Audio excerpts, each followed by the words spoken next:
जी dear students, कैसे हैं आप? आई होप आप सब ठीक होंगे। डियर स्टूडेंट्स, आज के लेक्चर में हम बात करेंगे आपसे क्लास 9 2018 की ग्रुप 1 के पेपर के। और इसमें पास्ट पेपर में बायोलॉजी का ये पेपर है और इसमें हम देखेंगे कि कौन से इंपॉर्टेंट क्वेश्चंस एमसीक्यूज़ के तौर पे पूछे गए और उनके क्या जवाबात हैं। ये टिक तो लगे हुए हैं, लेकिन हम देखेंगे इसको ज़रा जस्टिफाई करेंगे कि इधर यही आंसर बनता है कि नहीं। पहला क्वेश्चन है, branch of biology that deals with the study of insects.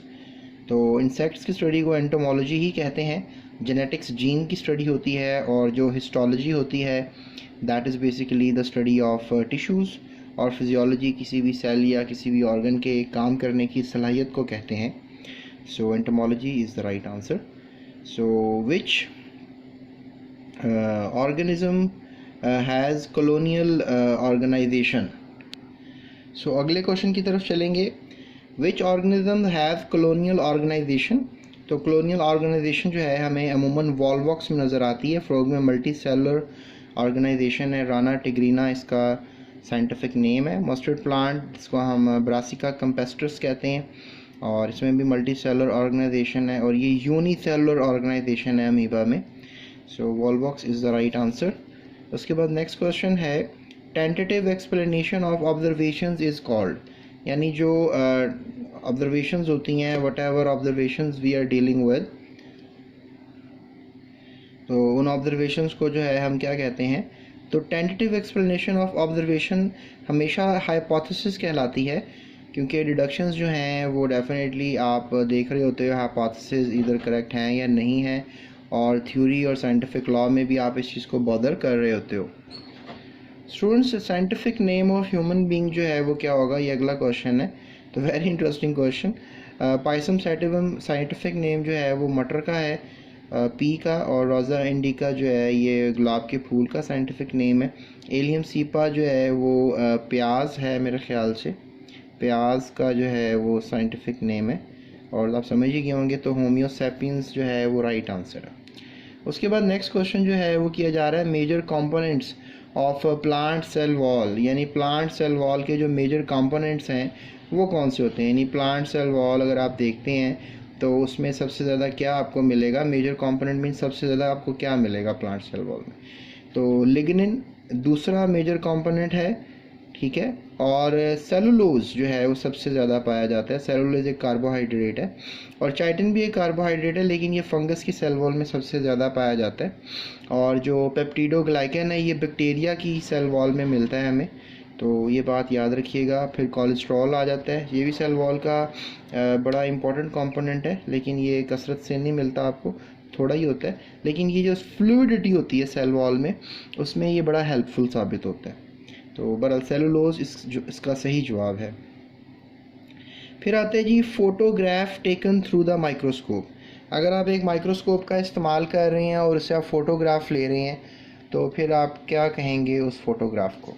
तो उसको माइक्रोस्कोपी तो टेक्निक है कि माइक्रोस्कोप का इस्तेमाल करने के लिए मैग्नीफिकेशन जो है आप बड़ा कर रहे हैं किसी ऐसी इमेज को जो आपको आंखों से बड़ी कम नज़र आ रही है। वैसे आंखों की मैग्नीफिकेशन पावर 0.05 या 0.01 मिलीमीटर तक है, आई थिंक सो। ये इन दोनों रीडिंग्स में मैं थोड़ा कंफ्यूज हो रहा हूँ, मे बी नीचे वाली रीडिंग सही लग रही है मुझे। सो माइक्रोग्राफ कहेंगे। फ़ोटोग्राफ अगर माइक्रोस्कोप से अगर आप लोगे तो माइक्रोग्राफ कहेंगे, और रेजोल्यूशन कहते हैं कि कितनी इमेज क्लियर नज़र आ रही है। सो ये है। उसके बाद हमारे पास 7th क्वेश्चन है, which stage of cell division is different in animals and plant cells. यानी कौन सी स्टेज जो है सेल डिवीज़न की एनिमल और प्लांट सेल में मुख्तलिफ होती है। हाँ, तो याद रखिएगा, मेटा एनाफेज टीलोफेज सब सेम होते हैं, लेकिन साइटोकिनेसिस जो है यानी साइटोप्लाज्म की जो डिवीज़न है वो डिफरेंट होती है। क्लेवेज से क्लेवेज फरो से जो है आप कह लो कि एनिमल सेल डिवाइड करता है, और बाकी जो रह जाता है फ्रेगमोप्लास्ट फॉर्मेशन, ठीक है, फ्रेगमोप्लास्ट फॉर्मेशन। तो फ्रेगमोप्लास्ट फॉर्मेशन की मदद से जो है वो प्लांट सेल के जो सेल्स हैं वो प्लांट सेल डिवाइड करते हैं। एनिमल सेल क्लेवेज फरो से डिवाइड करता है। साइटोकिनेसिस के तरीके मुख्तलिफ हैं प्लांट्स में और एनिमल्स में, क्योंकि जो सेंट्रियोल्स होते हैं ना स्टूडेंट, सेंट्रियोल एनिमल सेल्स में मिलते हैं आपको, प्लांट सेल्स में सेंट्रियोल्स नहीं होते। ट्यूबुलिन प्रोटीन जो है वो बंडल्स की शक्ल में ही मिलता है, एक प्रोटीन की शक्ल में साइटोप्लाज्म में होता है प्लांट के अंदर। तो ये एक वजह है कि साइटोकिनेसिस जो है वो क्लेवेज फरो की थ्रू, यानी एनिमल्स में और प्लांट सेल में साइटोकिनेसिस मुख्तलिफ तरीके से होती है, ये स्टेज डिफरेंट होती है। ठीक है, तो अगला हम क्वेश्चन देखते हैं। ठीक है, तो स्टूडेंट्स अगला क्वेश्चन है कि जो इंड्यूस फिट मॉडल है वो किसने दिया था। इंड्यूस फिट दो मॉडल आए थे, एक था लॉक एंड की मॉडल और एक इंड्यूस फिट मॉडल था। पुराना मॉडल जो था वो एमल फिशर ने नामी साइंसदान ने दिया था, लेकिन जो नया मॉडल है वो डेनियल कॉशलैंड ने दिया था। रॉबर्ट हुक की भी माइक्रोस्कोपी में कंट्रीब्यूशन है, और श्वान सेल्स न्यूरॉन में 10 क्लास में पढ़ोगे इसको। तो डेनियल कॉशलैंड जो है that is the right answer. उसके बाद क्वेश्चन है क्वेश्चन नंबर 8 कि which of these can enter into Krebs cycle, यानी क्रेब साइकिल में जो है वो कौन से सेल्स जो हैं वो एंटर करेंगे, या कह लें कि कौन से पार्टिकल्स या मॉलिक्यूल, ये मॉलिक्यूल्स हैं। Glucose, pyruvic acid, citric acid और एसिटाइल कोए। तो क्रेब साइकिल में जो है नो डाउट जो पायरुविक एसिड होता है वो अपने आप को कन्वर्ट करता है एसिटाइल कोए में। तो यू कैन से दैट कि ग्लूकोज पायरुविक एसिड में कन्वर्ट होता है, फिर पायरुविक एसिड एसिटाइल कोए में कन्वर्ट होता है।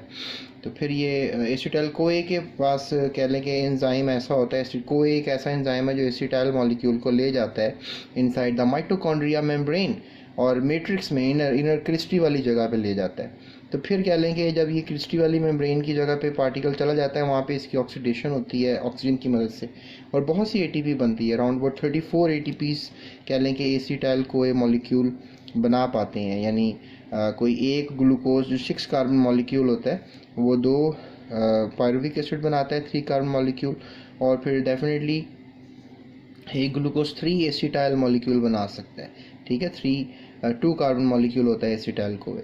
तो ये आपको बात समझ में आ रही होगी या नहीं आ रही होगी, बहरहाल ये याद रखें कि ग्लूकोज से पायरुविक एसिड बनने में 2 एटीपीज बन जाती हैं। ठीक है, और 34 एटीपीज, यानी टोटल एक ग्लूकोज 36 एटीपीज तक बना देता है आपको। Acetyl co is the right answer. उसके बाद है जी process of break down of large droplet of lipids into the small droplets. इसे इमल्सिफिकेशन कहते हैं स्टूडेंट्स। ये ज़्यादातर आपके ड्यूडिनम में हो रही होती है, और ये जो ड्रॉपलेट्स वगैरह होते हैं ये आपका जो ब्लेडर है ये बेसिकली वहाँ से कुछ एमल्सिफाइंग एजेंट्स होते हैं वो निकलते हैं और आपके ड्यूडिनम में एमल्सिफिकेशन करते हैं, और एब्जॉर्प्शन का काम तो स्मॉल इंटेस्टाइन करता है। पेरिस्टाल्सिस ये मूवमेंट होती है जो खाने को आपको पता है मुंह से लेकर आपके एनस तक आखिरी part of the alimentary canal तक लेके जाती है। डाइजेशन तो आपको पता है it's a process of metabolism. उसके बाद 11वां सवाल है, उसमें पूछा जा रहा है जी which blood vessel carry deoxygenated blood, यानी कौन सी ब्लड वेसल जो है वो उसमें ब्लड वेसल में डी ऑक्सीजनेटेड ब्लड होता है। तो डी ऑक्सीजनेटेड ब्लड जो है वो आर्टरी में तो अब कभी भी नहीं होता, आर्टरी में हमेशा ऑक्सीजनेटेड होता है, एओर्टा में भी होता है ऑक्सीजनेटेड। पल्मोनरी वेन में जो है इसमें भी ऑक्सीजनेटेड ब्लड होता है। तो पल्मोनरी आर्टरी ऐसी आर्टरी है, सिर्फ पूरी बॉडी में एक ही आर्टरी है जिसे हम पल्मोनरी आर्टरी कहते हैं, जो कि डी ऑक्सीजनेटेड ब्लड रखती है। तो students deoxygenated blood pulmonary artery में होता है। उसके बाद inner tissue capillaries join to form small veins, यानी कि अगर टिश्यूज़ हैं कैपिलरीज जो हैं वो एक स्मॉल वेन बना रही हैं टिश्यूज़ के अंदर, तो फिर वो क्या बना रही हैं, तो टिश्यूज़ मिलकर हमेशा वेन्स जो बनाती हैं ना छोटी वेन्स, उनको वेन्यूल्स कहते हैं। ठीक है, तो वेन्यूल्स इसका सही आंसर होगा। आर्ट्रियोल्स और कैपिलरीज और ल्यूमेन, ल्यूमेन क्या होती है, खाली जगह होती है वेसल के दरमियान, आपको पता है खाली जगह होती है। सो दिस खाली जगह इज़ कॉल्ड एज वेन्यूल। ठीक है, तो ये था हमारा आज का ये सफ़र MCQs का, एंड आई होप सो कि आपको सारे MCQs के जवाब मिल गए होंगे। तो अब मैं आपको चैप्टर्स बता देता हूँ कि ये MCQ कौन कौन से चैप्टर्स हैं। ठीक है, ये जो पहला MCQ है 12वां MCQ है, ये आपको आया है ट्रांसपोर्ट चैप्टर नंबर 9, और फिर ये जो 11वां MCQ है डीऑक्सीजनेटेड ब्लड वाला, ये आपको आया है चैप्टर नंबर 9 से ही है ये भी। ठीक है, और फिर इस process of break down of large droplets of lipid to small droplets, ये न्यूट्रिशन से आया है, चैप्टर नंबर 8 है ये। ठीक है, उसके बाद फिर ये क्रेब साइकिल है चैप्टर नंबर 7 बायोएनर्जेटिक्स, और ये जो है इंड्यूस फिट मॉडल एंजाइम है चैप्टर नंबर 6, और ये जो MCQ है फिजियोलॉजी हिस्टोलॉजी। ठीक है, तो ये एंटोमोलॉजी था, ये पहला चैप्टर है। फिर मस्टर्ड प्लांट भी पहला चैप्टर है। फिर टेंटेटिव एक्सप्लेनेशन दूसरा चैप्टर है, सॉल्विंग अ बायोलॉजिकल प्रॉब्लम। और scientific name of human being जो है ये थर्ड बायोडाइवर्सिटी से है, तीसरा चैप्टर है।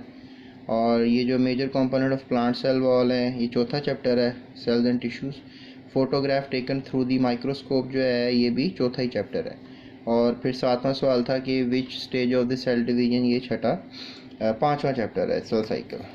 तो स्टूडेंट्स ये थे चैप्टर्स। आई होप सो आपको ये वीडियो पसंद आई होगी। इफ़ यस, सब्सक्राइब किए बगैर नहीं जाना, आपने सब्सक्राइब कर लो अभी। और भी वीडियोस हैं, आप अभी डिस्क्रिप्शन में जाओ, लिंक्स बड़े पड़े हुए हैं, कमेंट में भी मैं पिन कर देता हूँ लिंक्स को। तो इस चैनल पे रहो। 9, 10, 11, 12 बायोलॉजी, केमिस्ट्री, फिज़िक्स, मैथ, बहुत कुछ होने वाला है इस चैनल के ऊपर। तो हमारे साथ रहो, हमारी टीम के साथ रहो। और मैक्सिमम मैं ही पढ़ा रहा होता हूँ वैसे। तो आई होप सो कि आप साथ निभाओगे and you will subscribe this channel for more videos, right. So that's it. Thank you so much. आपने अपना ख्याल रखना है, दूसरों का भी रखना है, इस चैनल का भी ख्याल रखना है। Thank you so much.